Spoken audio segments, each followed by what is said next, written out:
presenters. I can pull up our photographs. Okay. Christine Williams is the Program Director of Planning and Corridor Management here at CUTR. She holds an expertise in access management, land use policy, right-of-way preservation, growth management, public involvement, and transportation planning and policy. Christine has assisted a number of state transportation agencies and local governments in developing corridor management plans and policies. In 2003, she published the Transportation Research Board's Access Management Manual, and she serves as chair of the TRB Access Management Committee. Christine is a Fulbright Senior Specialist and holds a Master's of Urban Planning degree from Michigan State University. Our other presenter is Karen Segerman. She is a Senior Research Associate here at CUTR, also in the Planning and Corridor Management Program. She has 23 years of experience in urban and regional planning with an expertise in growth management, transportation concurrency, and mobility fees. She also maintains an active research emphasis in access management, corridor preservation, land development regulation, telecommunications facility siting, public involvement, and land use law. Karen holds a master's degree in urban planning from the University of Illinois Urbana, and was honored in 2009 by the Florida section of the Institute of Transportation Engineers as Transportation Professional of the Year. Now, both Christine and Karen have worked quite a bit together. They both were co-principal investigators of the Florida Mobility Fee Study, and you'll be hearing quite a bit about that study today. They have jointly received accolades for their work on local government mobility planning. In 2004, both of them received an award for excellence from the Florida chapter of the American Planning Association for the project Model Regulations and Plan Amendments for Multimodal Transportation Districts. And then in 2008, the publication Transportation Concurrency Best Practices Guide was named a best project by the ITE Transportation Planning Council. So those are today's presenters, and Christine, take it away. Thank you, Alex. I hope everyone can hear me well, and thank you for joining us today for our webinar on mobility planning strategies and concepts.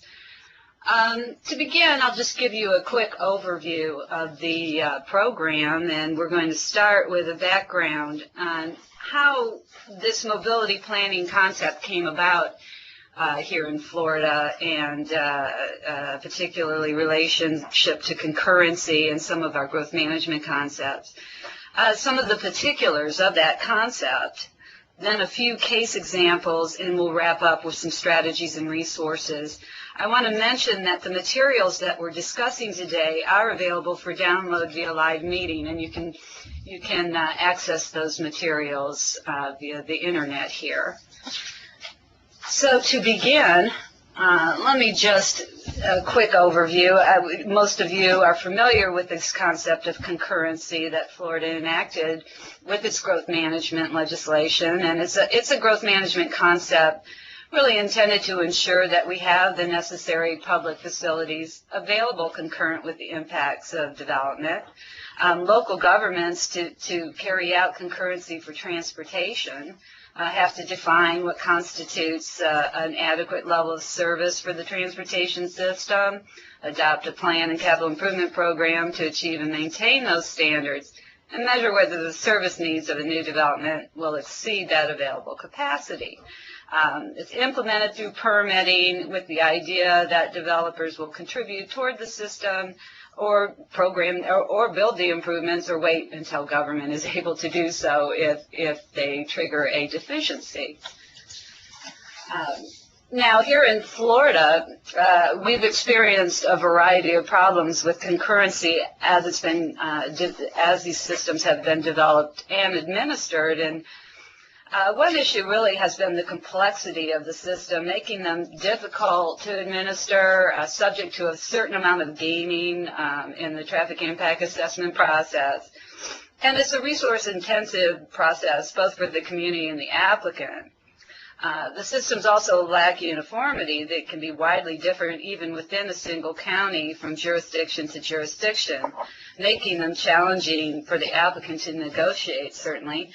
And they tend to be inequitable in that only those who trigger a deficiency have to pay, leaving others to freely consume the available transportation system capacity.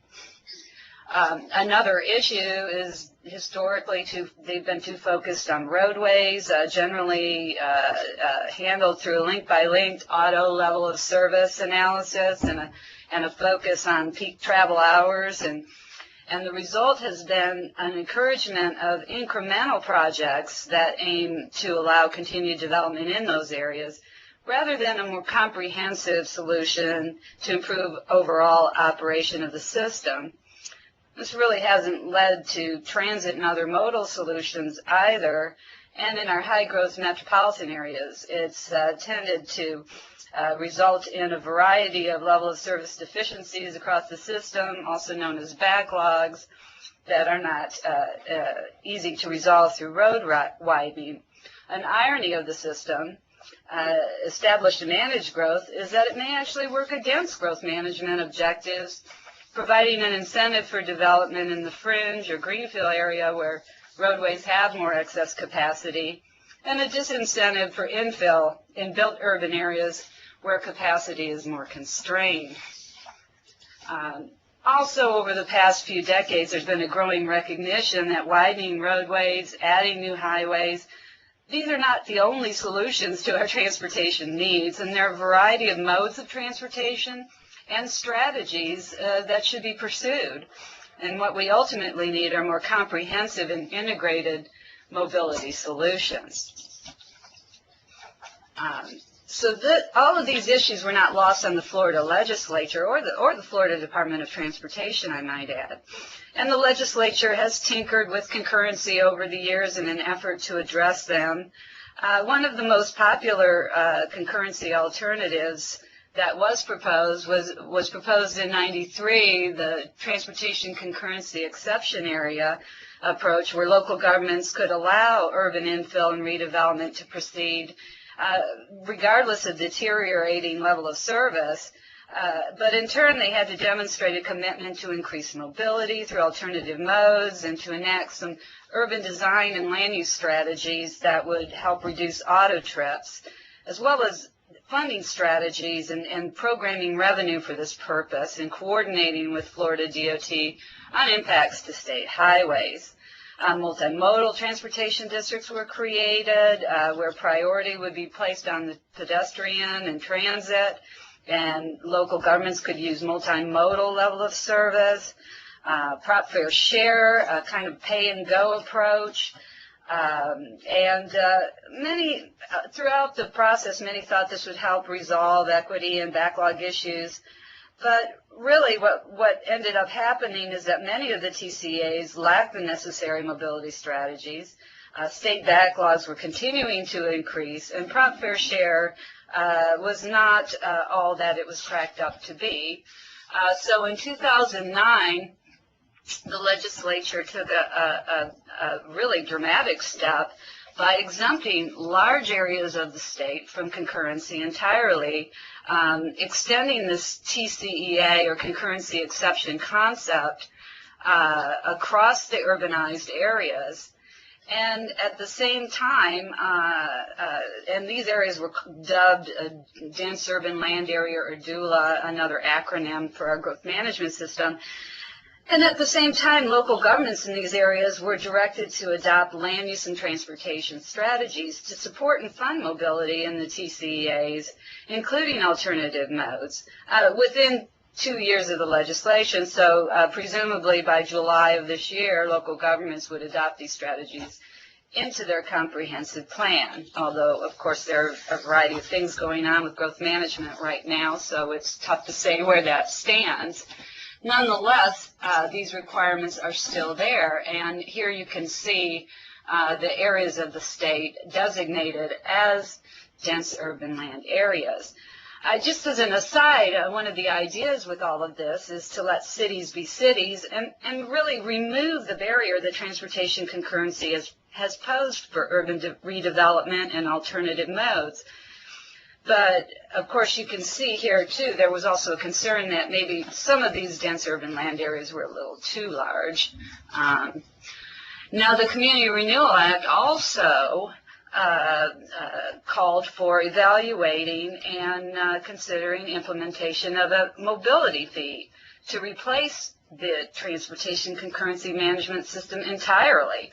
And that really brings us to the beginning of our story, because the same act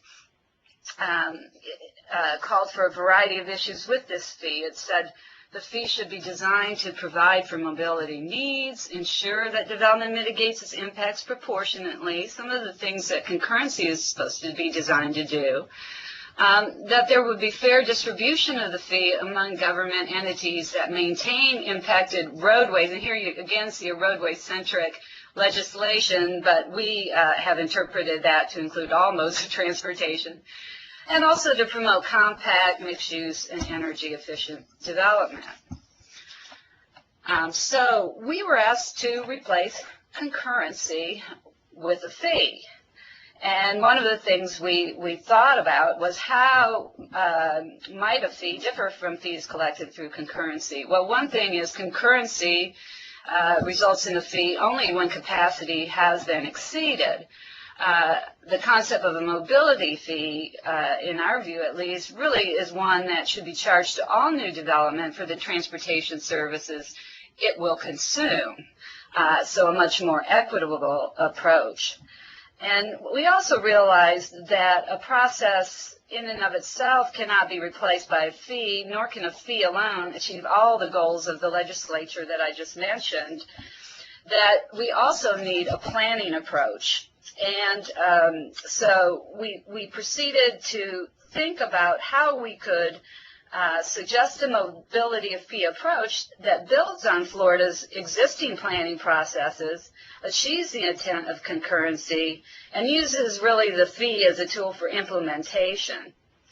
So ultimately, what we did was elevate these concepts of quality of service and concurrency to a planning level rather than just a permitting level. So that begins our story of the mobility planning concept, and now I'm going to turn it over to Karen to take you through the particulars of that concept. Thank you, Christine.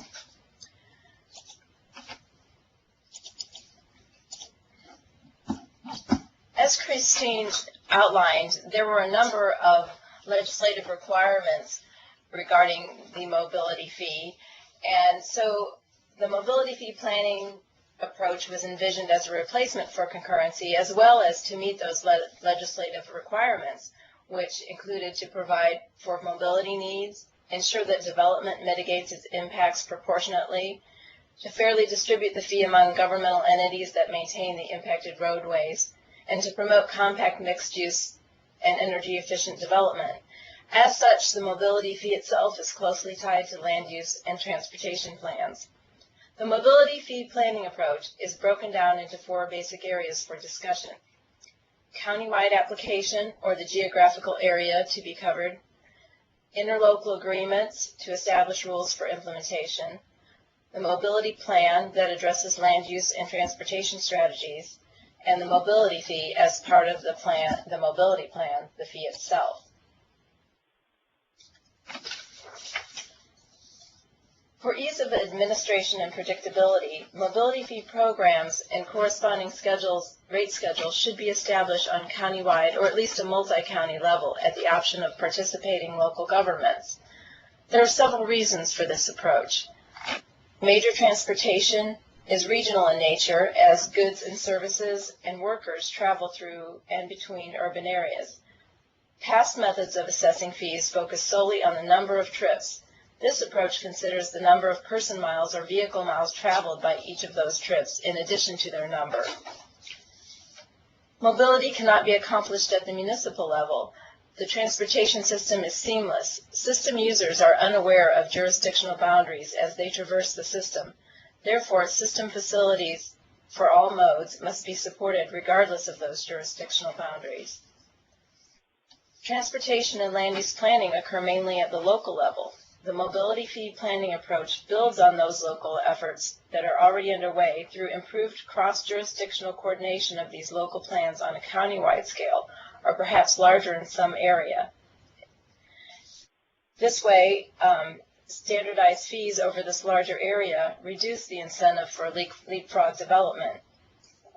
And finally, local governments share responsibility A countywide or regional association provides a forum for coordination and fair distribution of the fee among local governmental entities that maintain the impacted facilities as required by the legislation.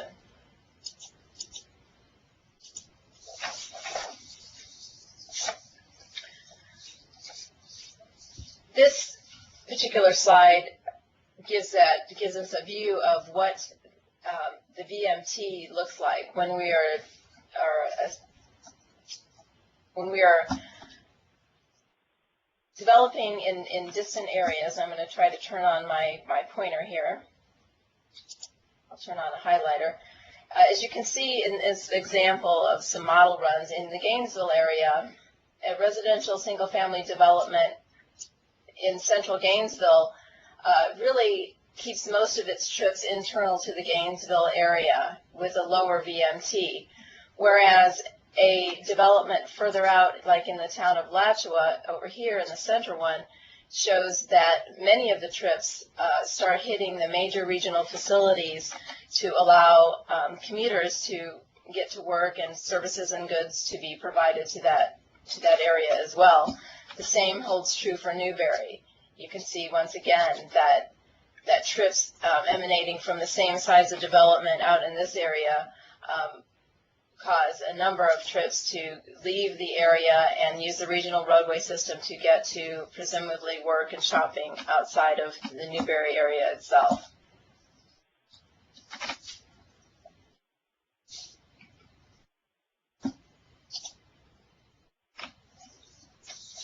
This map of the Tampa Bay Regional Transportation Authority plans shows rail, bus, rapid transit, and express buses, and illustrates the regional nature of travel demand and cross-jurisdictional effects.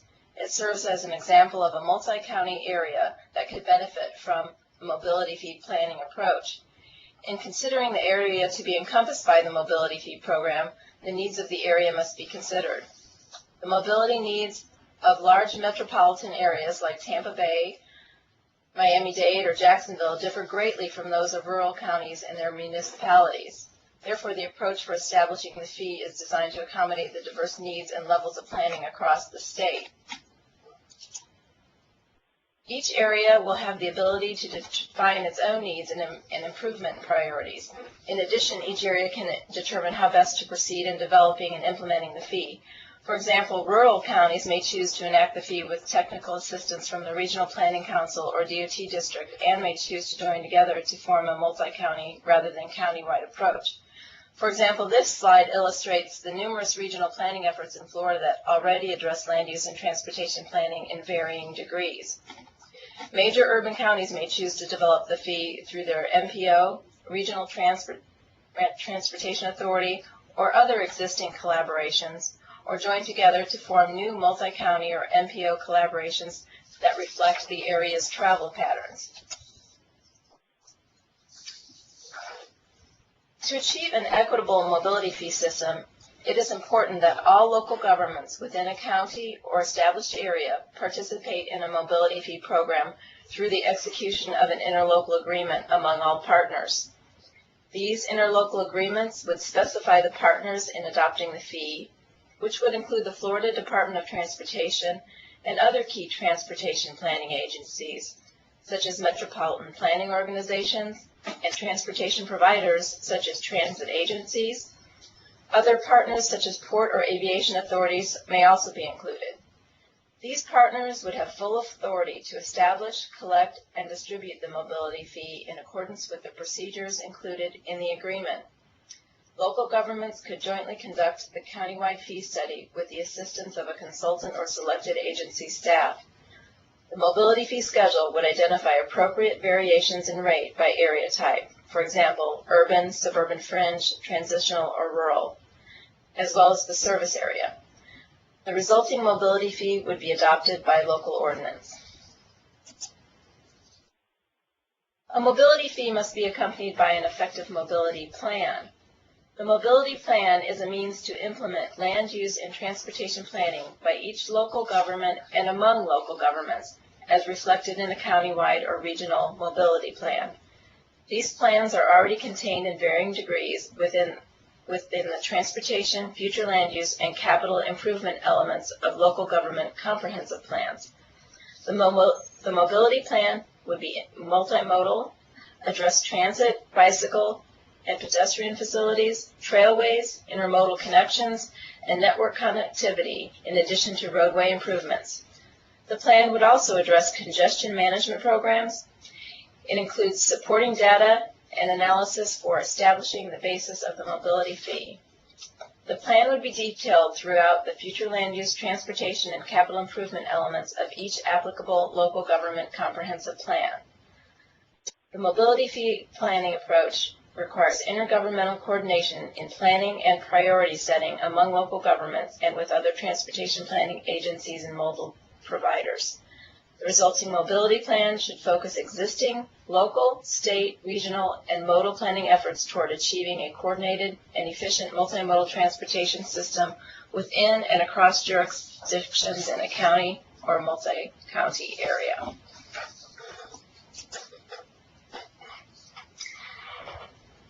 The mobility plan should contain transportation and land use strategies that support the use of alternative modes, advanced corridor management objectives for major highway corridors, reduce vehicle miles of travel or person miles of travel, and enhance the multimodal environment. Such strategies may be organized into 5 broad categories that relate to the topics identified here, including operations and safety, network improvement, multimodal environment, supporting plans and guidelines, implementation. These strategies will be described in greater detail later in this presentation. The framework for a mobility fee will include service areas. Each county or multi-county area may need to be divided into service areas for the purpose of assessing and expending fees. These areas must be reasonably large to enable the expenditure of mobility fees on transportation service according to travel demand, regardless of jurisdiction. They should also be defined based on sound planning criteria. For example, you might look at cross-jurisdictional travel patterns. Local service areas may be local jurisdictional boundaries or some other logical sub-area based upon local planning objectives. This approach relies on adherence to planned growth. Transportation system capacity is provided where growth is planned. Each planning area may have different quality level of service standards for transportation facilities and services. As a result, the fee rate may vary by planning area. Each mobility plan will include a prioritized schedule of transportation projects that is implemented in concert with planned growth areas. These mutually agreed upon priorities guide the expenditure of funds collected. The mobility fee planning approach includes flexibility to spend fees collected on transportation improvement priorities, regardless of mode, with greater potential for improved mobility. Incentives could be established for certain types of development in specified locations as a means to support the mobility plan. For example, mode share and internal capture allowances, as well as fee credits or expedited approval for transit-oriented development along transit corridors. Such reductions are premised on the potential for such development to promote the use of alternative modes and to reduce vehicular trips on the major thoroughfare system. Fee reductions should generally be consistent with anticipated reductions in VMT. Mobility plans should include a clear public policy objective for adjusting mobility fees and clearly identify the relationship between the objective and the fee being reduced. Any fee reduction will lower the amount of fees collected, thus possibly impacting the financial feasibility of plan improvements. Therefore, fee reductions should be weighed carefully in light of their potential effectiveness in achieving the desired planning outcomes. And finally, site-related improvements for safety, access, and internal circulation may still be required under local land development regulations. So how is the fee calculated? This is a simple representation of how that might work. The targeted funding level, or the amount to be generated from the fee, is determined by estimating the cost of mobility plan projects minus any committed revenue from existing sources, such as motor vehicle fuel taxes, developer agreements, or general revenue. Growth in VMT is used along with the target funding level to calculate the mobility fee rate.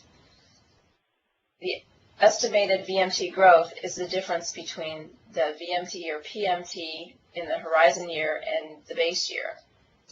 And finally, the target funding level is achieved by multiplying that estimated PMT or VMT by the rate.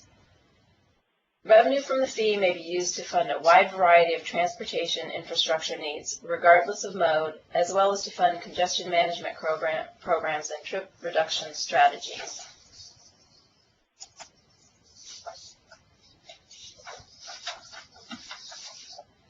The mobility fee approach envisions a two-tiered countywide and local with the option to establish additional tiers. The optional local tier of the fee will address localized transportation improvement priorities identified in local mobility plans. Examples might include collector roadways, local transit routes or circulators, and bicycle and pedestrian facilities. The fee for the countywide tier will address transportation improvement priorities of countywide or multi-county benefit as identified through interlocal agreements. Each jurisdiction within the county would charge the same mobility fee rate for this tier. Projects might include improvements on the state highway system, county and local arterial roadway system, regional transit corridors, intermodal hubs, and system-wide operational enhancements, such as signal coordination systems. While the fee may not be sufficient to improve major fixed rail transit systems, it will be key to assist in funding a supportive local transit network. Because each new development will impact both local and countywide transportation facilities and services, its mobility fee will need to contribute to both. The mobility fee for new development equals the sum of the countywide or multi-county and local tiers of the fee as shown on the screen.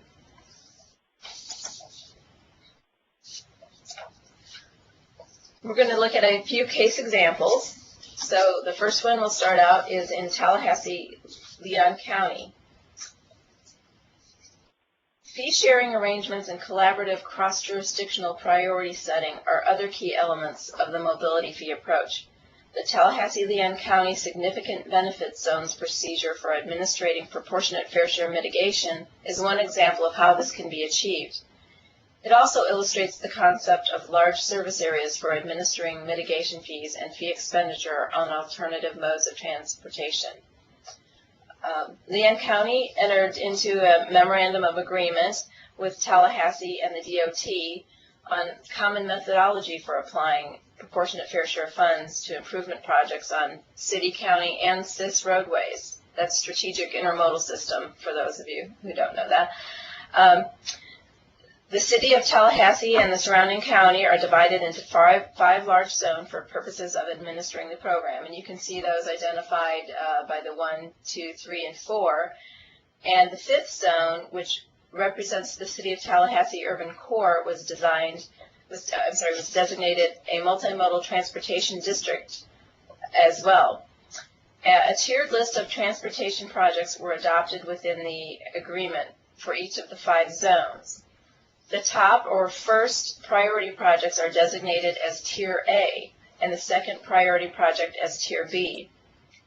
Roadway capacity projects in the list are to be included in a capital improvement program approved by at least one of the parties within 1 year of the effective date of the agreement. And projects are, the proportionate fair share funds collected within each zone are pooled and allocated to the Tier A project in that area. And once that Tier A project has been completed, the Tier B moves up and becomes the Tier A project, and then it's paid for.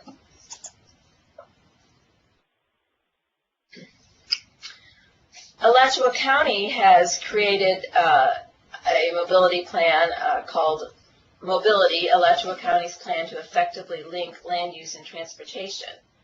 The plan proposes to reduce vehicle miles traveled and greenhouse gas emissions per capita by providing for enhanced transportation mobility options in conjunction with land use changes that bring services closer to residents and provide for development densities and intensities that are transit supportive. This plan is complemented by incentives and standards for mixed-use development to support transit and involves development of several bus rapid transit corridors and stations within the county that will eventually link the outlying areas to Gainesville. The future land use element enhances existing policies regarding traditional neighborhood development and introduces transit-oriented development concepts. Such developments are granted more units per acre and must be mixed use in nature with emphasis on walking, bicycling, and transit use. Several incentives are used to encourage TODs and TNDs. The transportation mobility element includes principles to discourage sprawl and encourage efficient use of the urban cluster. We're going to see a map of that in a minute. It also recognizes that congestion may be acceptable in growing urban areas. Various policies in the element address, among other things, the level of service, roadway parameters, guidance for developing transit, as well as a specific plan for each facility on the strategic intermodal system.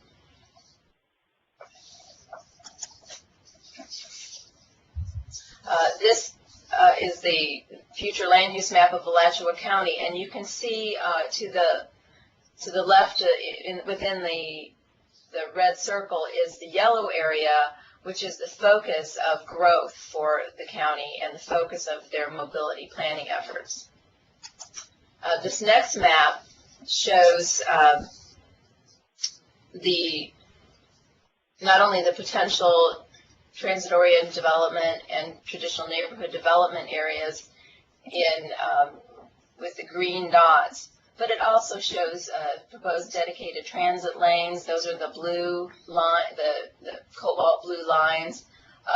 There's a conceptual overpass in turquoise that's showing a I-75 transit overpass, and the gold lines show some shared lanes. So they have not only planned for focused development in this whole planning area, but they've also shown the transit systems and the transportation system they plan to serve that area.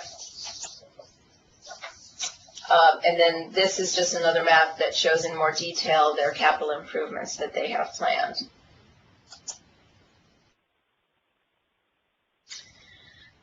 Our final example is the Jacksonville 2030 Mobility Plan that endeavors to develop a mobility fee to replace its transportation concurrency system as well as its proportionate fair share system by supporting a variety of transportation modes, reducing vehicle miles traveled, reducing greenhouse gas emissions, promoting a compact and interconnected land development form, and improving the health and quality of life for Jacksonville residents. The plan establishes 5 development areas. Each development area has a separate vision focusing on mobility-friendly communities. The plan connects land use and transportation through policies within each development area. The multimodal plan addresses all modes, auto, truck, and transit. They have buses, they have bus rapid transit, they have a skyway and a streetcar there, including bicycle and pedestrian improvements. The funding mechanism for the mobility plan is a mobility fee charged to new development. Fees are assessed using the mobility fee formula within the mobility zones in each development area. So each development area has several zones. The average trip length within each area is used in the calculation. Notably, they have specific mobility adjustments granted as trip reduction units that can be achieved through the execution of specific traffic reduction measures. The idea is that implementation of these measures is expected to result in lower VMT for the development than would occur without the measures. Net residential density and other strategies are used to implement that. So moving forward, this map just shows the development areas. So you can see downtown in the turquoise is a very tight development area. Another one in pink that goes along the corridors. A little more suburban is a light yellow, and then the green area is their their fringe area.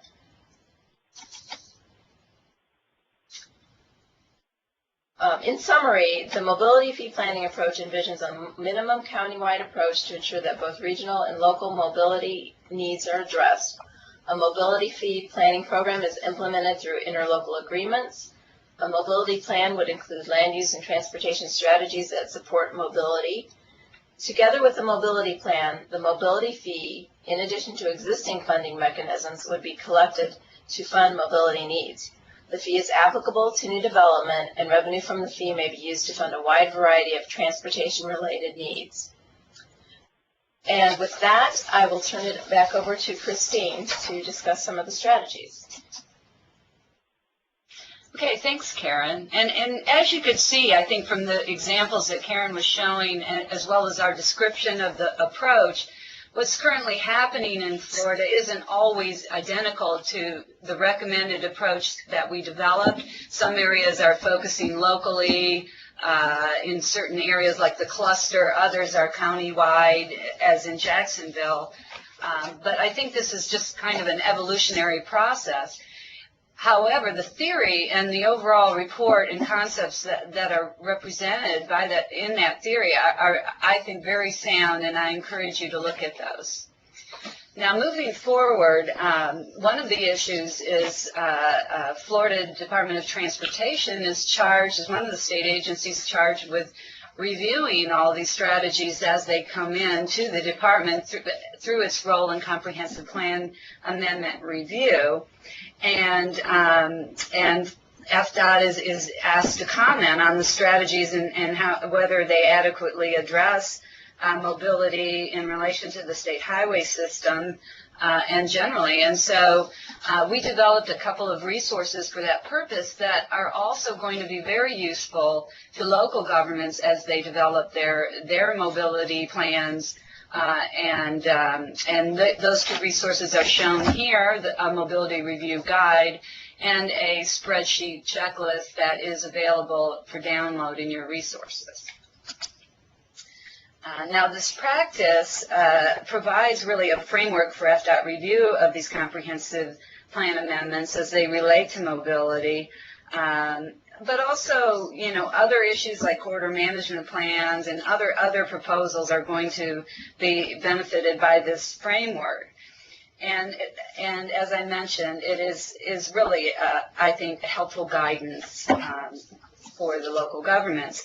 Now, some of our objectives in this were to advance best practices, and the guidance incorporates what we have found as key transportation and land use planning best practices identified through our research, strategies known to improve operations and safety of the major highway system, and also those for increasing walking, bicycling, and transit use, and promoting a built environment that's more conducive to the use of alternative modes. We also wanted to acknowledge the value of these corridor management and multimodal strategies to improving mobility, given that such strategies don't always result in measurable increases in capacity using traditional tools. So we wanted to give FDOT a way of acknowledging the value so that you wouldn't have a situation where transit-oriented development on a transit line is discouraged because it triggers a level of service deficiency on the highway, even though it supports transit ridership. So the idea ultimately is not to prescribe an approach focused on compliance, because that is no longer really FDOT's role anyway in the process. And also, I think local governments appreciate more technical assistance rather than a compliance review.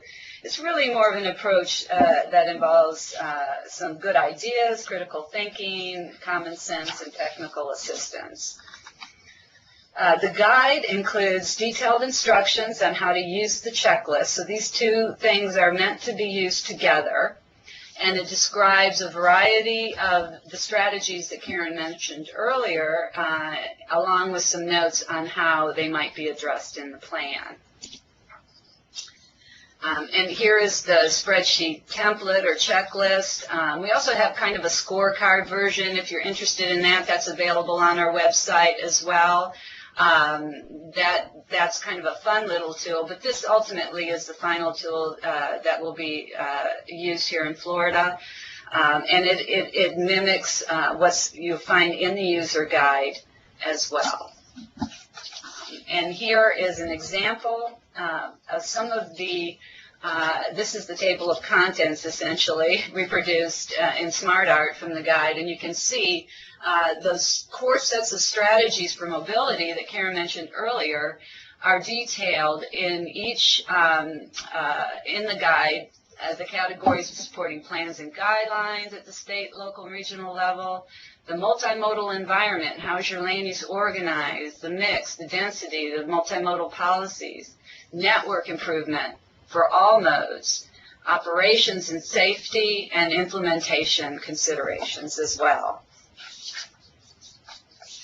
And just looking at one of these categories, the one we called multimodal environment, which is essentially land use and transportation connection kind of strategies, you can see how they play out. And more specifically, for example, we know that a land use, the organization, location of development and land use mix is important, that we should organize land uses into a strong urban core and have urban activity centers of varying sizes in order to accomplish alternative modes and walkability in those areas. And these centers could include a complementary mix of land uses. Attention could be given to a vertical land use mix in your denser urban core areas.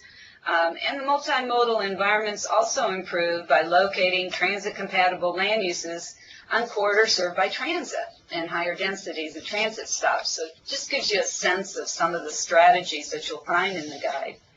And here's just an example that of some a simple strategy of simply shifting how we orient land use from on the corridors to front on the corridor rather than having parking on the corridor can make a big difference in terms of how accessible these areas are to the pedestrian. And at the right here, it's a little deceiving because what we have is an example of a gas station and not a typical use that would involve a lot of parking. But even this, you can see at the top is an example of a gas station before the city of Gainesville enacted its TCEA policies. And it has those the pumps in the front of the use. It's not particularly easy to get to the store from the street for the pedestrian. They have to walk through all these vehicles that are circulating in that area. So after the TCEA, where they adopted a policy requiring service bays and fueling positions to be at the rear of the buildings, not facing the street, along with some other policies related to cross-access and the design of the building itself, you can see this is a much more accessible use for the pedestrian who wants to enter that store but not necessarily bring their car to buy gas. It makes a big difference in terms of achieving walkability. This is a suburban style example, and the same strategies can also be done in a highly urban context, and we see them quite frequently in our villages and our urban cities. And then moving to the criteria notes within the user guide itself. These notes then sketch out each of those criteria that are keyed by numbers to that spreadsheet checklist that the DOT will be using to kind of review the plans and go through to determine whether those strategies are available within the plans. And we provided notes and also in some cases hyperlinks to resources that you might find useful as you move forward in trying to develop some of these strategies. And so there really is a host of information in there. So all of this is kind of giving you a lot of information on a very complex set of strategies. Will it be easy? No. Will new issues be discovered as communities work to try to achieve a more balanced approach to transportation? Certainly, and I don't think we're going to necessarily have an easy time of doing it. At the same time, efforts to address these various strategies are really going to help us result in better communities. It's going to support transportation and growth management objectives and requirements on a variety of levels. Just look at some of the topics in our growth management legislation that can be advanced by the application of these concepts and principles and strategies, even if you must do it just at the local level and not through countywide agreements. And so I think it's our hope ultimately that this process is going to help reduce the silo effect we experience in the field by reconnecting transportation and land use planning, reconnecting the modes, and moving us closer to really our ultimate goal, which is a safe, efficient, and much more sustainable transportation system that enhances the quality of life in our communities. So I really appreciate you participating in the webinar, and we tried to leave a few minutes to answer your questions, and also certainly are happy to respond to email inquiries that we may receive. So I'll turn it back to Alex. Well, thank you, Christine and Karen. And please feel free to type in any questions you have on your Q&A box in the live meeting. A couple occurred to me. In the Jacksonville case, can you describe some of the reduction measures that were used by the city of Jacksonville? You alluded to them a little bit, some of the mitigating factors that they would consider when establishing the fee.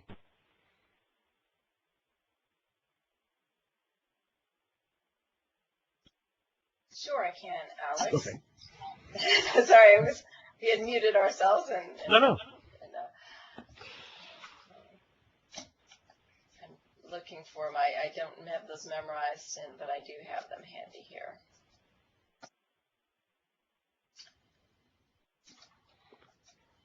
Okay, And, they included, I'm sorry, I'm losing them on my view here. Okay.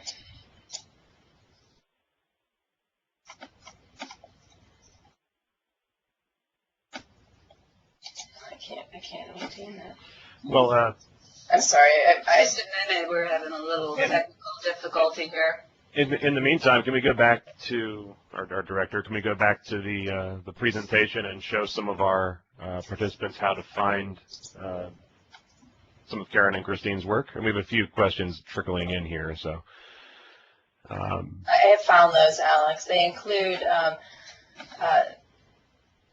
net residential density, the mix of uses, transit service, the provision of transit service, bicycle and pedestrian friendliness, affordable senior housing, as well as how the development chooses to control parking supply. In other words, that follows the concept, whereas if you supply a lot of parking, more people will drive, but if parking is limited, it encourages use of other modes. Thank you. We're going to try and get we have two questions that have come in, and the first one, we're going to try and get it shown to everybody, but how do you assess a mobility fee for redevelopment projects, such as in a community redevelopment area or CRA? That, at this point, I would follow standard impact fee styled ways to address that, in that for redevelopment, there would probably be a substantial amount of credit given because there's already an impact from whatever development is there. So if you're redeveloping, of course you would have to give credit for that. However, redevelopment down in your urban core and in your core areas is hopefully being supported by other mobility measures that you're creating there, such as bicycle, pedestrian, transit circulators, or that type of thing. Let me just add a point that we might have missed stating because we're so deeply immersed in this, and that is the mobility fee is essentially a modified transportation impact fee. The modification is that much greater attention in the formula is given to vehicle miles of travel or person miles of travel. So as a result, development within the urban core areas would have a much lower fee than development further out, and those areas would be defined within your planning, your mobility plan, similar to what Jacksonville has done, for example. And it would show, as we showed with the Alachua County Newberry example, where if you placed a development here or in the central city or further out, it would have different VMT implications. It would also have different fee implications as well. Well, you answered our second participant's question. And seeing, what was that? Oh, our second participant asked if the mobility fee was meant to replace existing impact fees, or if they're meant to work in parallel. Yes, it would be a replacement. Okay. Well, seeing no other questions, now's your last chance to type one in. We can show our participants the evaluation form. Remember that each participant that would like to claim AICP credit needs to fill this form out. This is really our sign-in sheet. We appreciate you joining us today, and this presentation, this whole webcast should be posted to the CUTR website within a couple of days, and feel free to forward it to your colleagues, and it should be available there for at least several months. Thanks again. Thank you, Alex.